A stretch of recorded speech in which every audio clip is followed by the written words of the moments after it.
introduce you to Dr. Joe Griffin, a speaker, consultant, and author's intention is teaching. Their talk is to broaden their vision, the things they weren't taught when they brought up as children. Reach for the top, regardless of situations, predicaments, or your conditions. He's making history, all of the districts, increasing retention from teachers, 50 to 80%. That ain't all that you hear me. He is the mentor.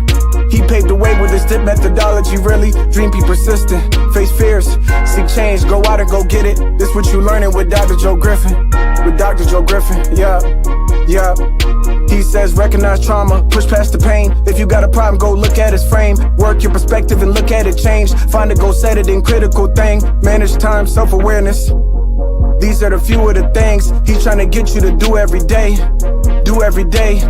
Led 5 schools to increase test scores with his teacher principal collaboration. Things he gives to you will have you take you drive to the next level. But first, you need to get some fuel at gas station. Supporting education leaders, creating a culture for kids that'll last for ages. Lack of access to quality professional development, that's outrageous. Got his doctorate in education. Leadership, research, make changes. Need to put the kids first and raise them. Need to teach them they worth, stop playing. Later on, they gon' run this nation. Dr. Joe with his dissertation taught to those who would fix, make changes. I introduce you to Dr. Joe Griffin, a speaker, consultant, and author's intentions. The teaching and talk is to broaden their vision, the things they weren't taught when they brought up as children. Reach for the top, regardless of situations, predicaments, or your conditions. He's making history, all of the districts, increasing retention from teachers, 50 to 80%. They ain't all that you hear me. He is the mentor.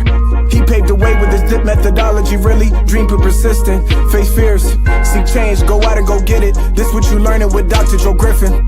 With Dr. Joe Griffin.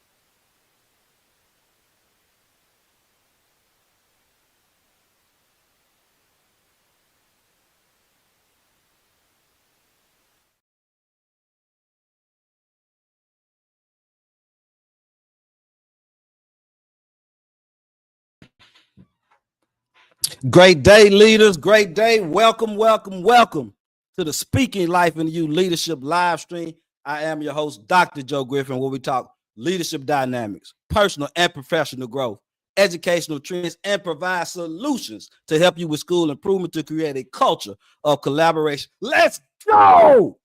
It's indeed another great Sunday. Week 17, you all. And I'm excited about it. I've got another great guest. We've got another valuable session for you, for your personal, professional development. And that's what it's all about, getting better, empowering one another, working with and through people. That's the power of collaboration. Definitely want to start out, get a roll call. I see we have some in already. Definitely let us know, where are you streaming in from? Where are you streaming in from? Let us know where you're streaming in from. I'll give you a second or two on that. Couple of updates. This past couple of weeks, I've been in my home great state of Mississippi doing some English 2 boot camp with some students.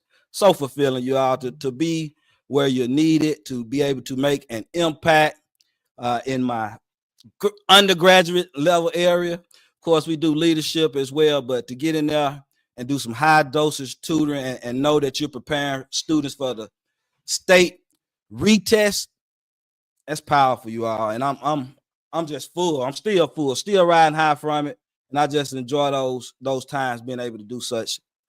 Thanksgiving holidays coming up. We've got the Thanksgiving holidays coming up. Make sure that you give thanks. Make sure that you give thanks. We are not blessed, but we're overly blessed to be able to see this day and to be able to continue to see days. So know that it's a blessing. And on that point, I lost a classmate this week, you all, and that's never something that you want to go through, because you see yourself, you see the people around you, and you better hold tight to the ones you love. Because I'm the type of person, if you're a friend, you're always a friend. We don't have to talk every single day, but once you become a friend, you're always a friend. And losing classmates is never easy.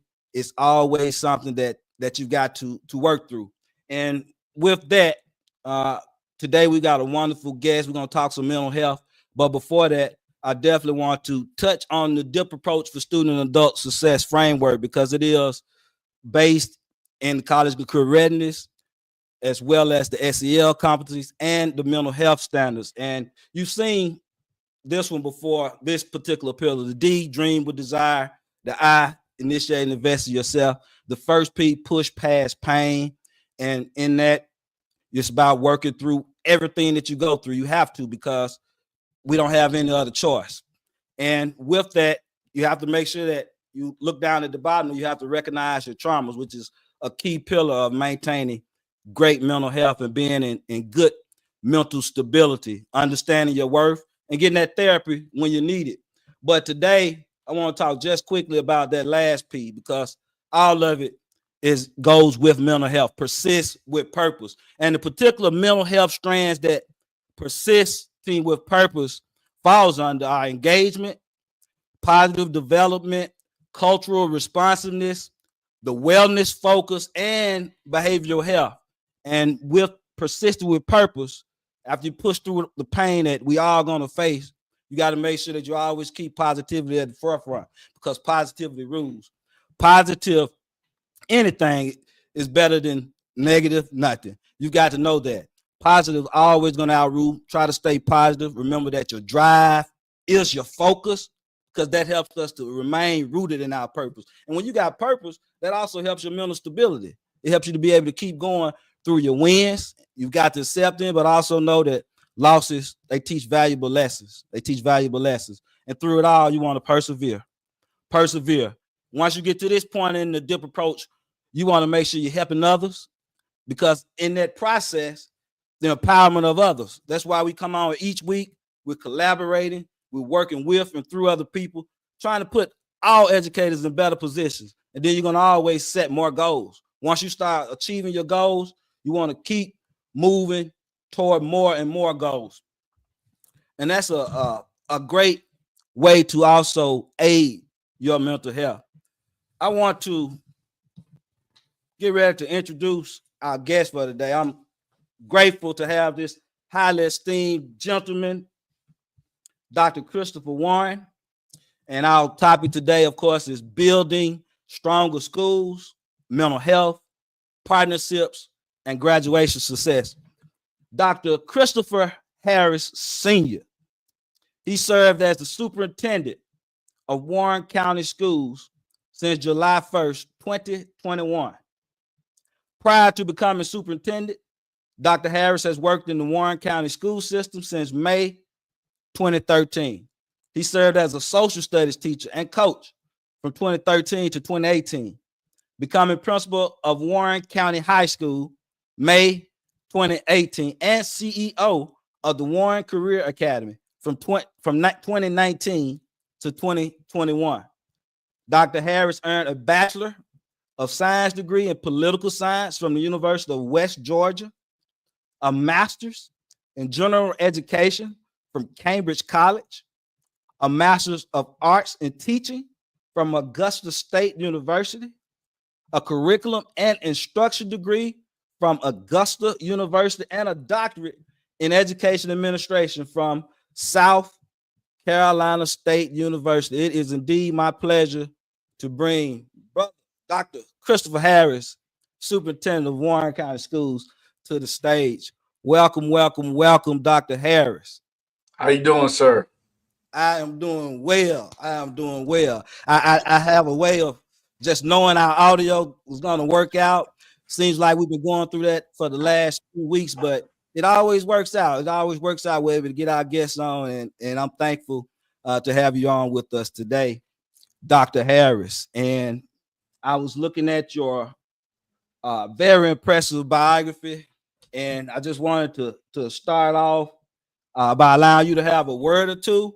But I also want to know a little bit more about that when you were CEO of that Warren Career Academy. I'm sure our people do as well. And of course, we're going to move forward with the rest of our conversation. Absolutely. First of all, so glad to be here and have this opportunity. I believe strongly in public education. I'm a product of public education myself. You know, all of us have, I guess, dreams of athletics and things of that nature. My athletic career kind of got derailed with a broken ankle playing football, but education has allowed me to sit where I am now. I'm actually the second African American superintendent in Warren County school history, not because of athletics, but because of academics. So glad to be here with that. When I was college and career academy, Warren County is the first charter system in the state of Georgia. I think we became a charter system in 2008, if I'm not mistaken, and around 2012, with a push from the governor at the time of trying to really infuse more workforce readiness, college and career opportunities for students, that the Career Academy was birthed to a partnership with the Technical College of Colonial Fall Line Technical Schools, where children can earn not only TCC technical certifications in welding, nursing aid, cybersecurity, early childhood. We also have opportunities to offer the children opportunities to take math 101, psychology, English, so kids can graduate actually with enough credits to be a sophomore in some institutions that will accept the enrollment. So that's huge for children everywhere, because experiences and exposures means so much. So as a college and career academy CEO, it's really my role to ensure that the college and career continue to move in the right direction, continue to have strong pathways, have strong partnerships with businesses, so that we as a school system can continue to develop the students that are essentially the workforce for our community. Definitely. Thank you for that strong opening, Dr. Harris. I drew a couple of connections with you there, especially when you say you use athletics to get those degrees, and then to be able to push forward from there with your academic side, which is now what we live off of, because those knees go out. We don't have the same prowess that we once had athletically, but that mind is a powerful thing. And I just appreciate you being able to share that with our guests, and to know that you have persevered. That's powerful in itself. And as we start our talk about our community, about mental health and graduation rates, as always, I want to get our crowd involved. If you will, just tell us in the chat, what does community mean to you? What does community mean to you? What does community, especially as we talk about involving our schools, what does it mean to you, just to kind of get the conversation going as we move into the rest of our talk?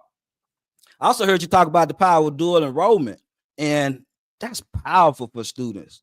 That's powerful for students as well. I always taught dual enrollment as the principal. Of course, you couldn't get paid through the school, but we would partner with the local institution or one of the universities, and that allowed me to show my teachers some teaching as well as still touch the kids. So I was principal as well as dual enrollment college English professor. So I really enjoyed that part.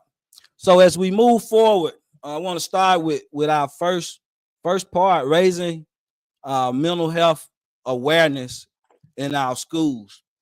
And as we talk about that, we know that mental health has been at the forefront of education for a moment now. And in today's climate, we can't help but talk about it without addressing the emotional as well as psychological well-being needs of our students and our staff. So I know that you've done quite a bit of work in that area so far, Dr. Harris. Would you start by telling us what are some actionable steps that schools can take to address mental health challenges among staff and students? Absolutely. One is really to embrace the conversation.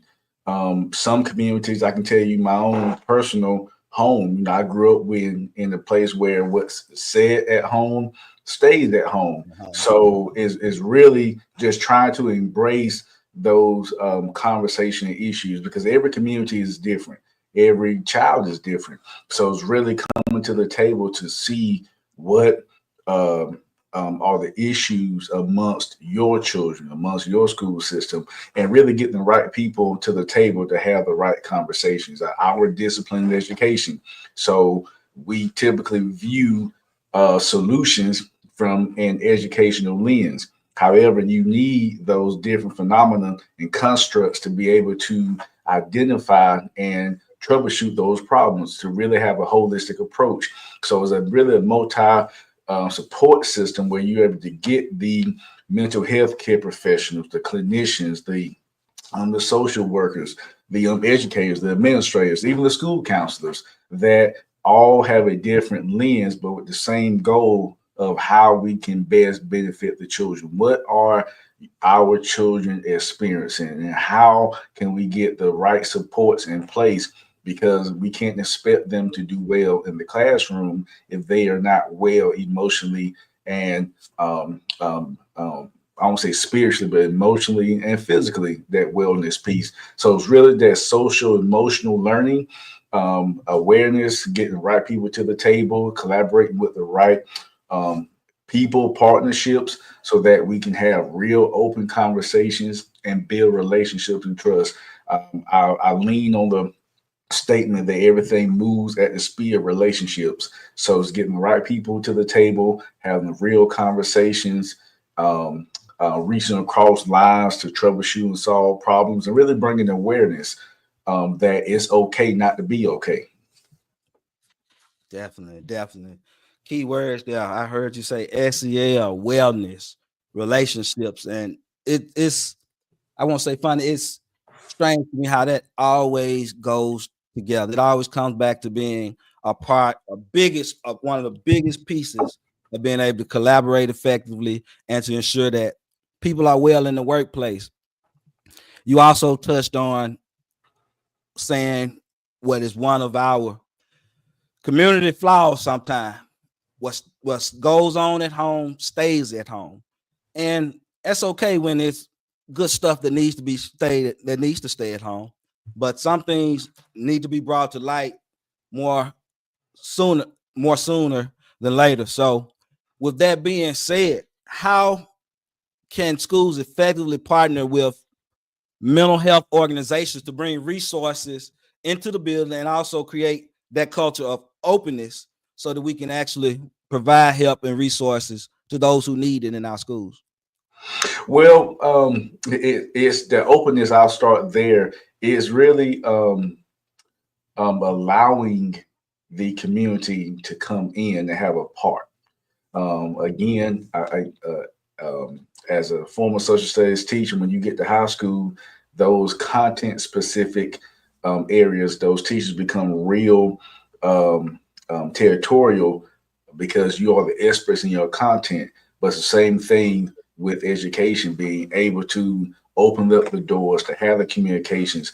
When we started this 4 years ago, really blessed and fortunate to the first hire was contracted with who's now our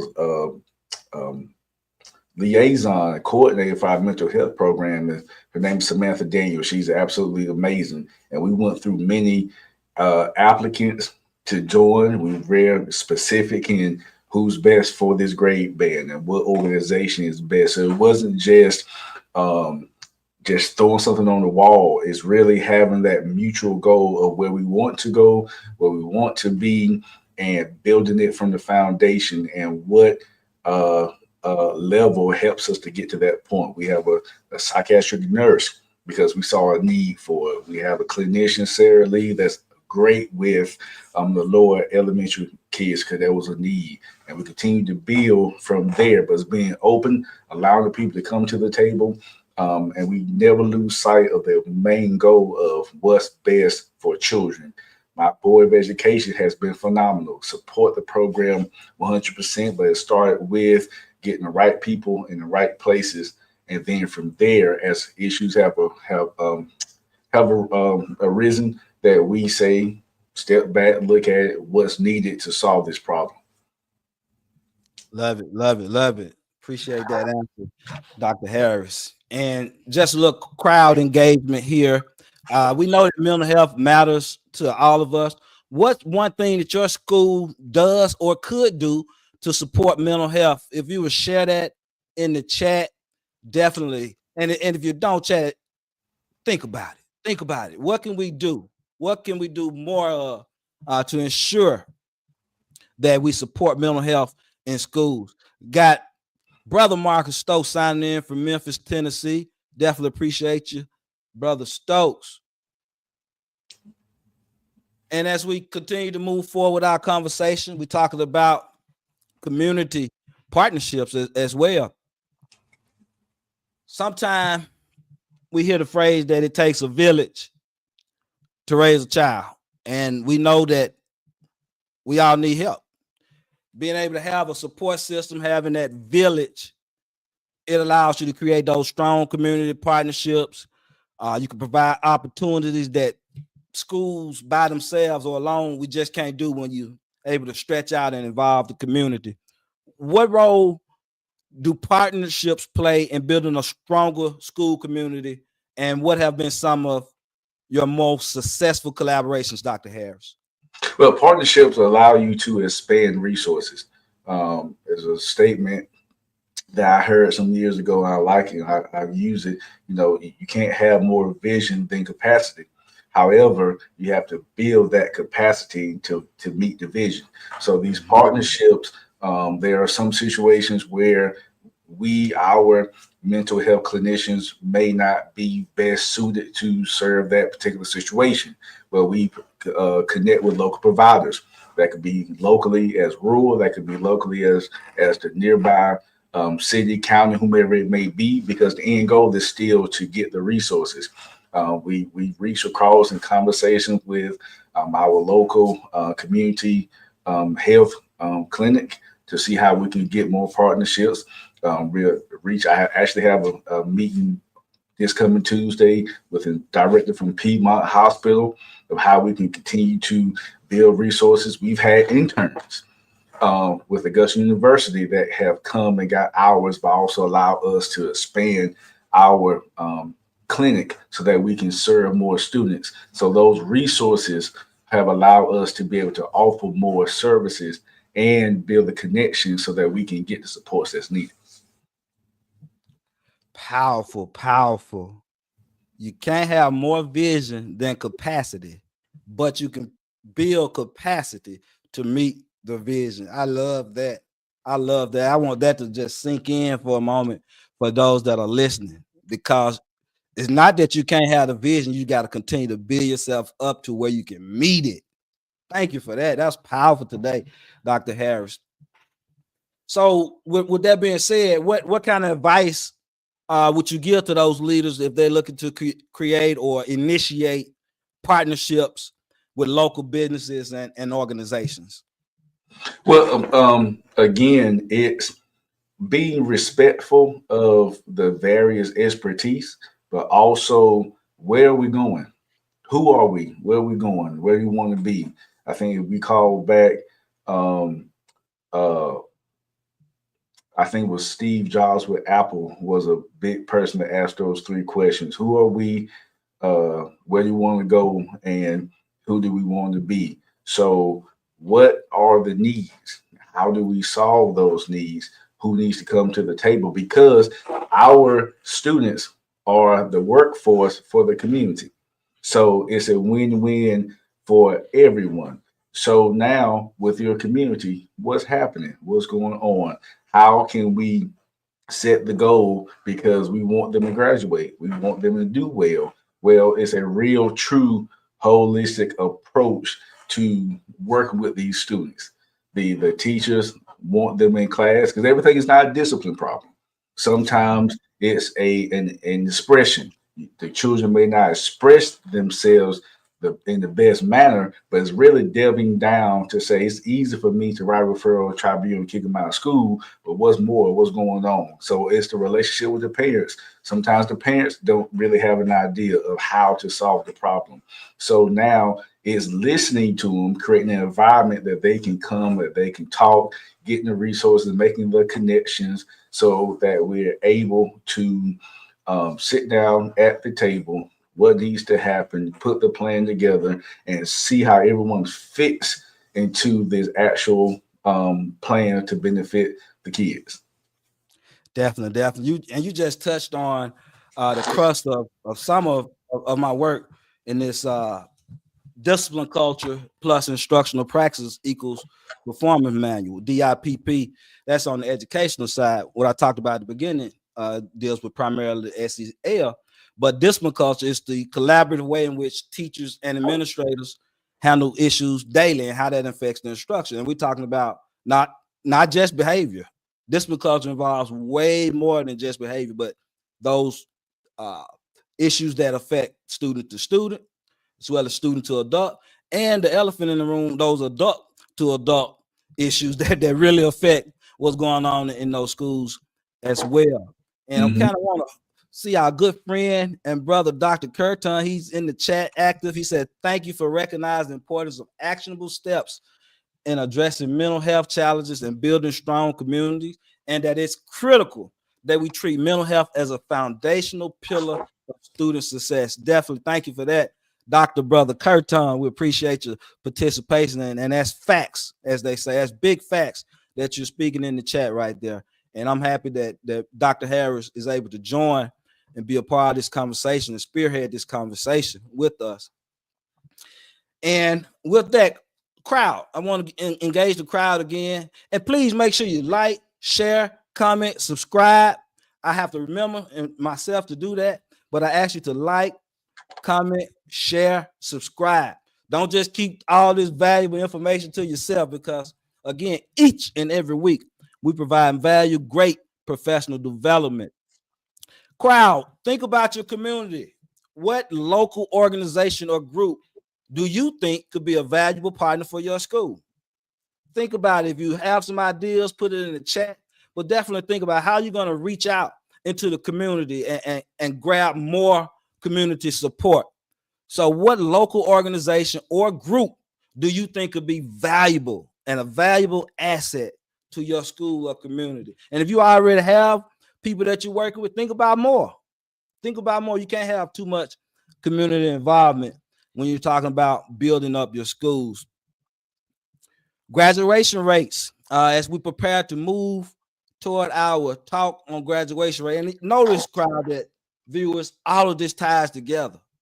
Mental health, community involvement, that's going to push your graduation rates to the next level. And we've got Dr. Harris, who has really done it. He's got some high percentages with the graduation rates that we're going to ask him to tell us about, because we know graduation rates are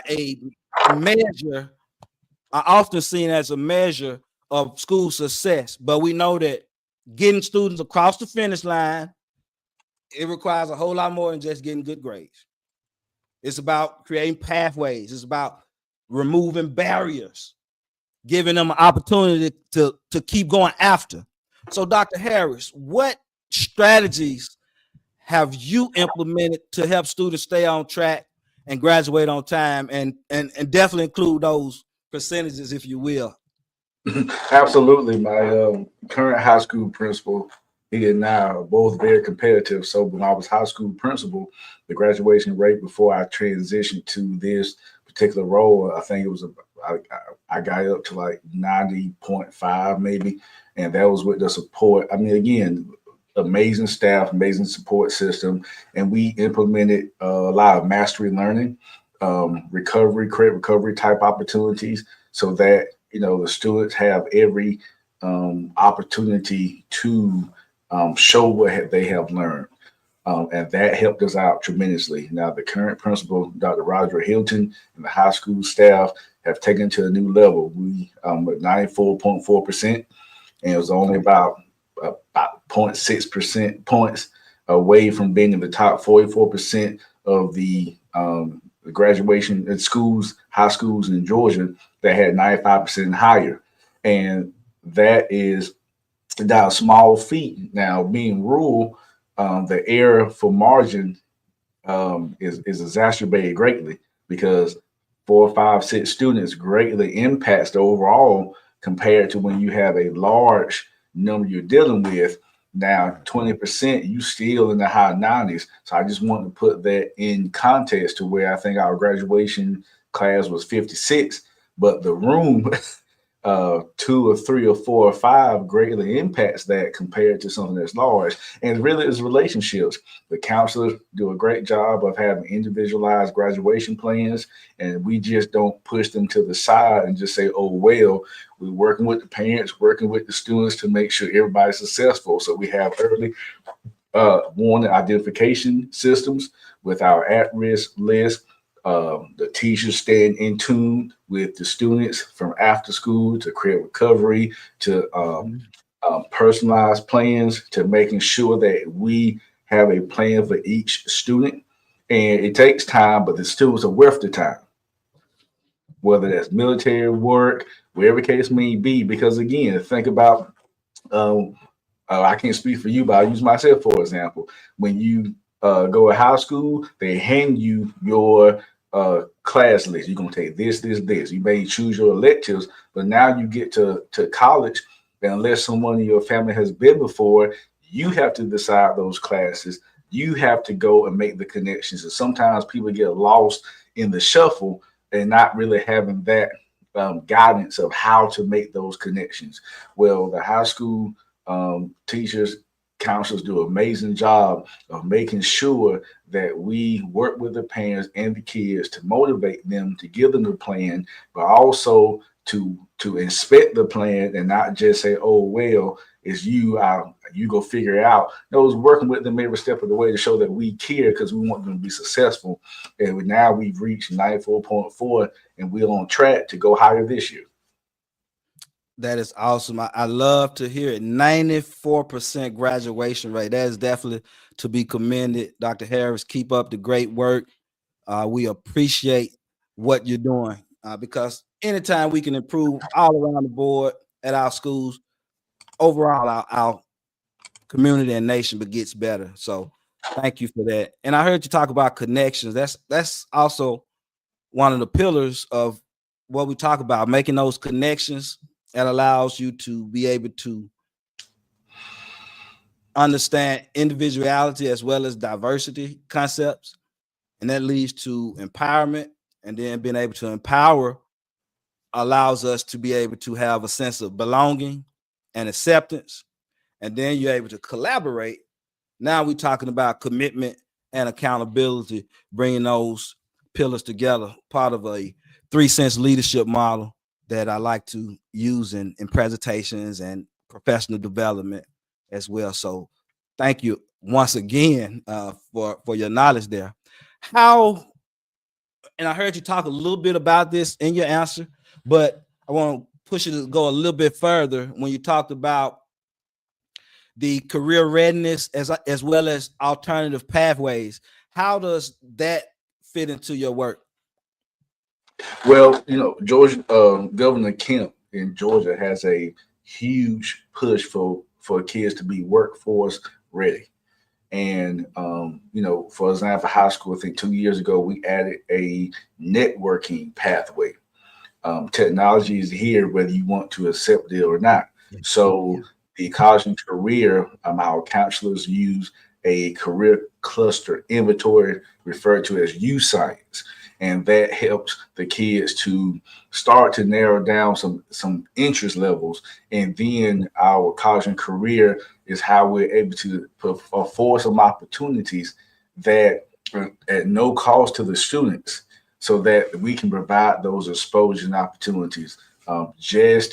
Maybe last 2 weeks ago, the counselors, high school counselors put on a college fair and a job fair, where we had the state patrol, local industries, local colleges that were here to where the students didn't have to go off anywhere to be able to walk around, talk, meet, get their exposure, see what needs to happen, and how we can utilize the Career Academy for that dual enrollment where you can go into school already a sophomore. There's one student that comes to mind. He was able to get a football scholarship, but he had enough credits through dual enrollment that he went into his college at HBCU already as a sophomore and on the football scholarship. So in 4 years where you and I may just earn a bachelor's, he's in position, if he decides to earn a master's. So now that's no cost with the kids and the family. Everyone is not 4 year. So you can get welding and go right to work. You can get nurse aide and then go from nursing home or LPN or RN without having to get the additional cost. So it's the interest. It's finding your passion and showing you how education can be that pathway. One of my, I guess, most memorable things thus far in my education career is when I was a high school principal. I worked with the econ teacher at that time and put in financial literacy. Way before the state of Georgia was even talking about it, we were teaching the financial literacy a course off of Dave Ramsey, where we will bring in graduates from Warren County that were successful in real estate and surrounding areas. Because how many times you hear, well, what you learn in school? If I had learned this in school, I would have did this and did that. Well, we brought financial literacy to the students as juniors of insurance and term life and whole life and budget and all those things to take the econ to another level. I'm proud to say that we still have that now because I want our students in this community to have the very best resources and opportunities anywhere else. You shouldn't have to go off to find them. How can I bring them here? And I'm so invested here that my children go here. That's how much I believe in the product that we have, to where I'm not just telling you that it's good for you. I'm telling you that my child is good enough for him, my 2 boys and my daughter. So the same way I fight for you is the same way I fight for mine. So I'm showing you by trying to give opportunities for all of us, because your come up is all our come up. Yes. And that's actually why the I in the DIP approach for student adult success is initiate and invest in yourself, because I had no concept of that as a student. We taught to work hard, keep your head down, go to school, stay out of the way, don't get in trouble. But there's a whole nother side of that we just don't tap in enough.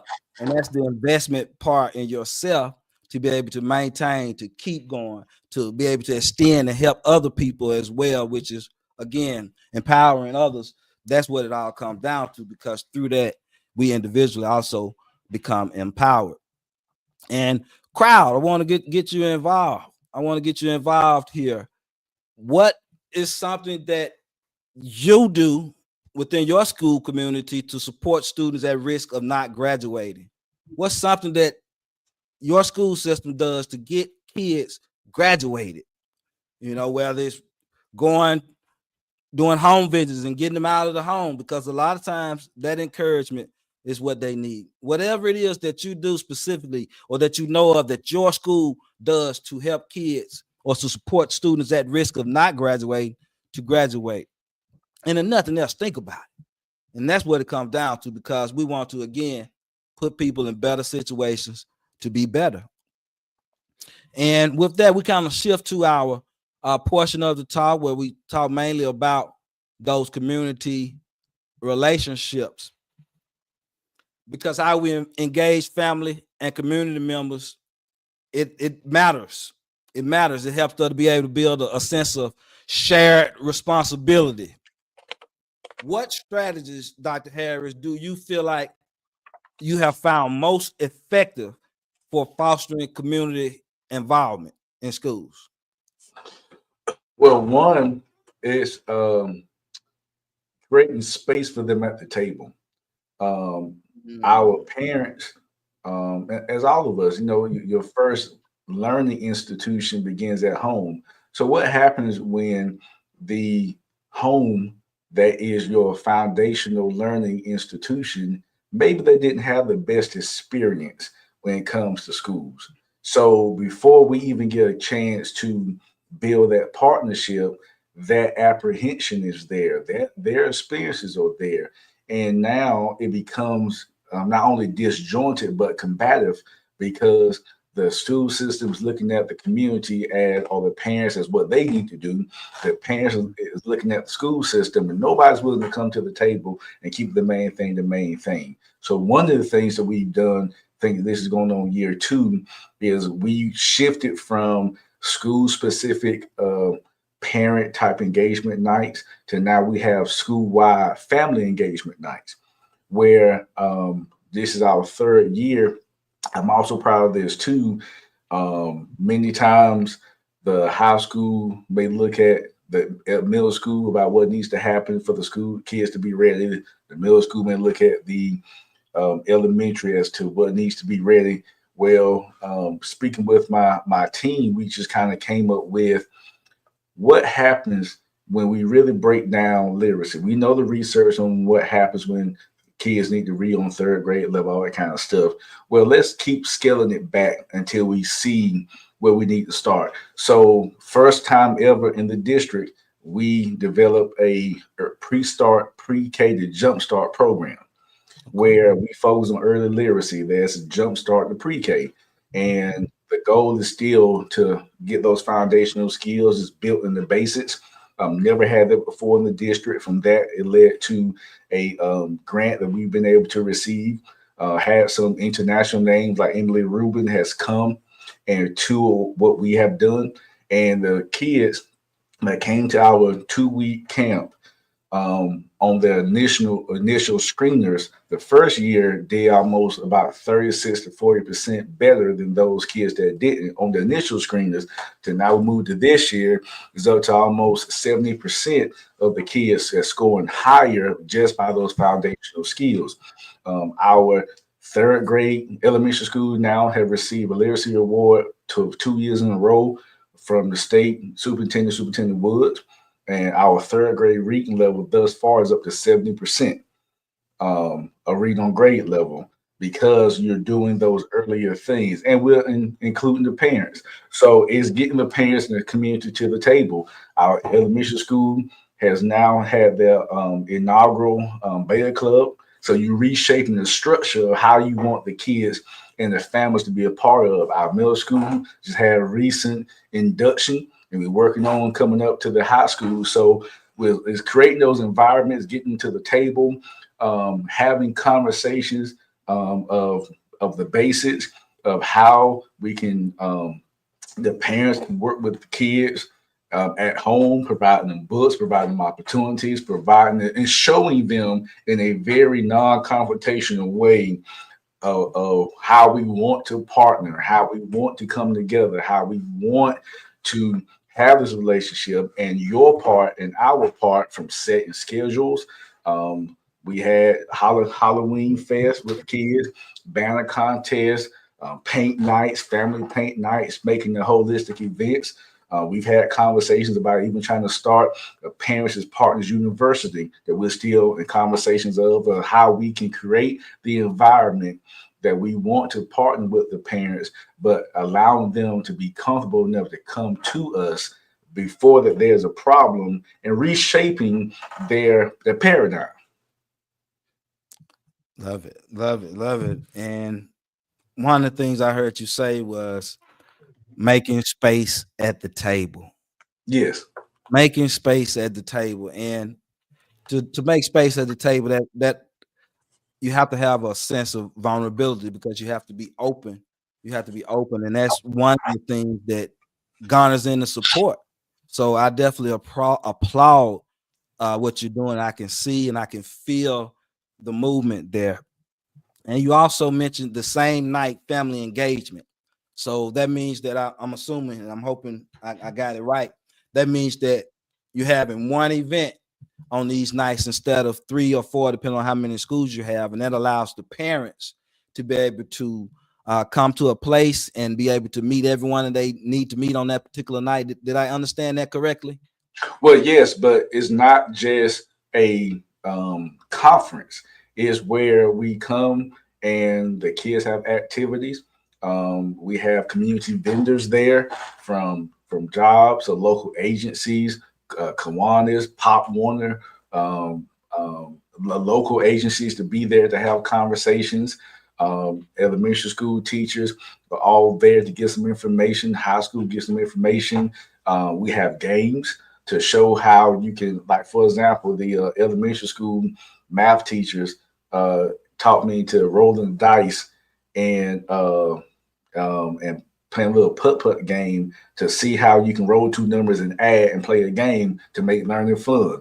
Cornhole or science games or things like that, to where it's a chance to meet your teachers, a chance for the kids to go around. But we're also showing you how you can still work with your children educationally, but making it fun. Because I really believe that parents deep down inside want to see their kids do well.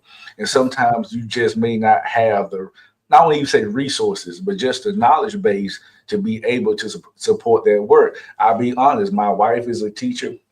I'm still a teacher at heart, but during the pandemic, it was difficult for us to be comfortable. Well, we were not as comfortable to do some early literacy stuff with our sons. And our daughter had just been born then, not because we're not educated, because that's just not our area. So now take that same student, you are a English background, and now I'm a parent of a student that's in high school, and maybe I don't write well. I want to see my child do well, but how do I help them with this persuasive or argumentative, or how do I help them with this calculus or algebra? And sometimes that disconnect, because nobody's going to be embarrassed, that disconnect is I want to be involved, but really it's have I created the space for you to be comfortable enough to be comfortable? So what we try to do with these family engagement nights is it's not just about conferences. You know, we have surveys, and you have to be open and honest. You're going to ask the questions of what you can do to be better and see the school system in a different light, that we can have conversations with the kids to come out and enjoy. Definitely. Thank you for that. And with that, I heard you mention quite a few things that you all do as far as getting the community involved to engage them. So what's one thing, I want to get the crowd here, what's one event or initiative that your school has done to bring the community together? That's for our viewers. What has your school done to bring the community together? What could you do? That's something that we all need to think about as well. Because that, once again, that community involvement, it allows you to help make that push toward going to greater and next levels within your accountability pieces, as well as in ensuring that everyone is well. Everyone has great mental health stability. What's one event or one initiative that your school has done to bring the community together? And with that, we'll continue with the conversation. How can leaders, once they get this started, Dr. Harris, how can they sustain this community involvement over time until it becomes a part of the culture? Well, one, I think it's is the need, because when you see that it's a need, you'll find a way to get it done.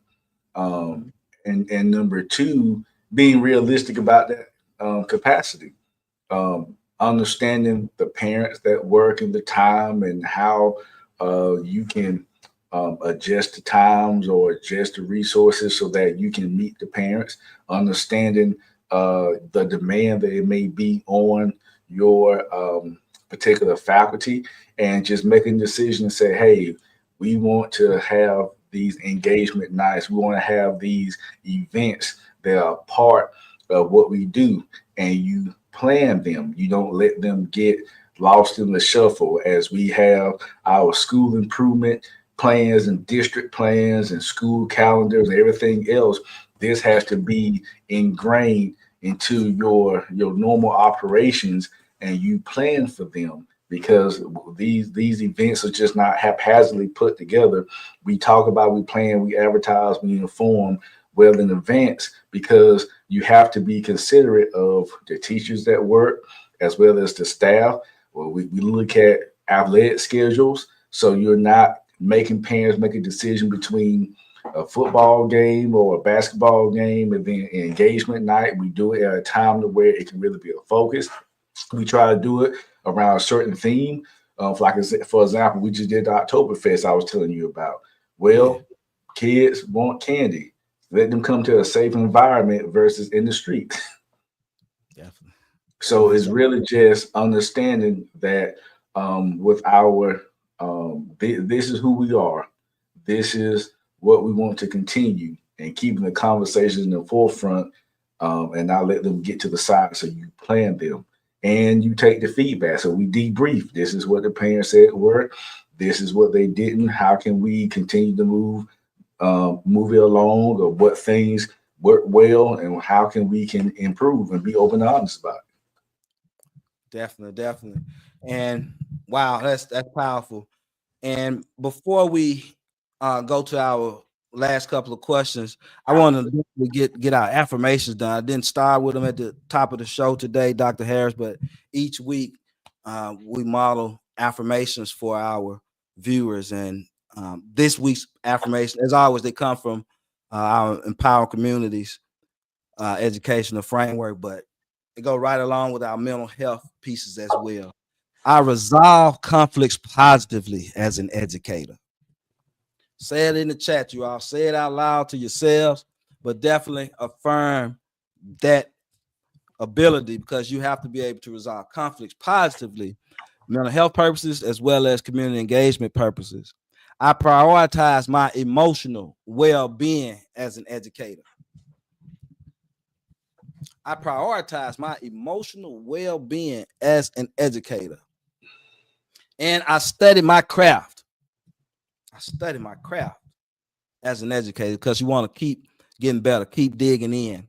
So today we've seen how mental health, community partnerships, as well as graduation rates are all connected. You have done a wonderful job of showing us that vision, Dr. Harris. But to truly get schools fully collaborating, continue to move better to building those stronger schools, we got to address the whole child. What would be one piece of advice that you would leave educators with as far as building stronger schools?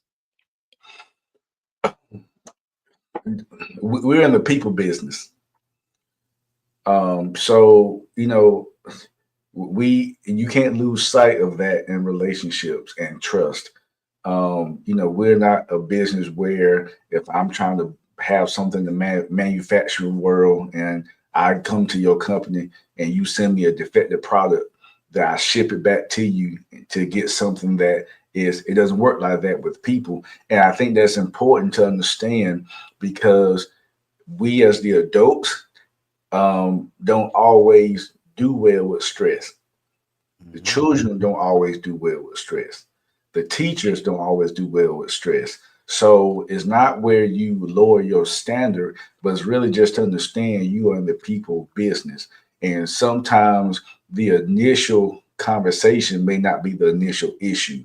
And if you're not willing to be vulnerable and understand people, then you won't build the relationship piece that is ever so essential to have the parents comfortable with you, have the kids to believe in you, and have the staff. But when people know that you care and you care sincerely, then they will be right there for you when they know that you care. So never lose sight of the importance of building relationships. And there's Stephen Covey, who no one cares how much you know until they know how much you care. And we can recite that, but you have to live that. How are you? How is your day? What's going on with your family? You know what? Let me get your class. Go take care of yourself. Versus meeting that energy with energy, because when you get down to it, when you go home, when I go home, I may hear a thermostat if I'm hot and cold. Everybody can't do that. Yeah. Awesome. Thank you for putting that in perspective. People business, we work with, through other people, especially when we're trying to move forward.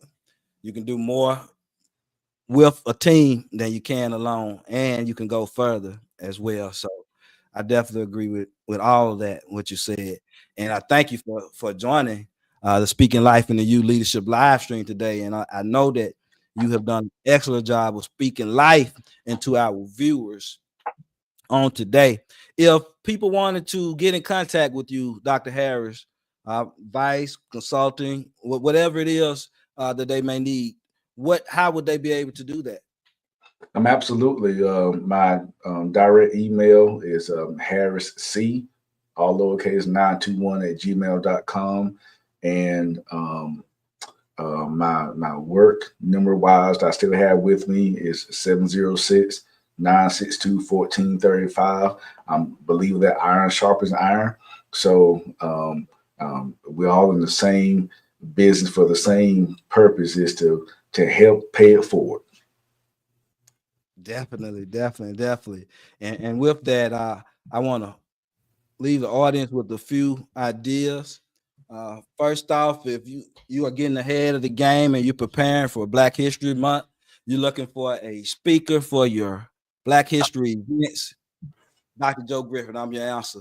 Featuring a speech, Dream with Desire, Honoring the Past, Building Our Future. So I definitely want to make sure that I get that out there for you all. And I want that opportunity. So make sure you reach out to me for that. Also, can't forget to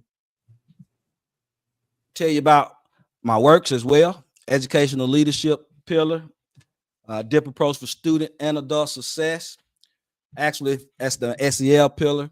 But then you have the DIP approach for educators, which is discipline culture plus instructional practice equals performance, as well as the latest book, Empowering Educational Communities, a guide for teacher principal collaboration. Again, I got those big time endorsements from Dr.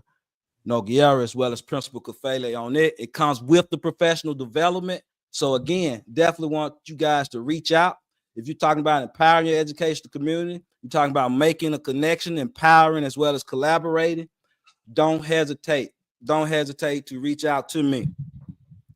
Otherwise, I do want to make sure that I thank each and every person for viewing, whether you're live or whether you're catching the recording. Thank you.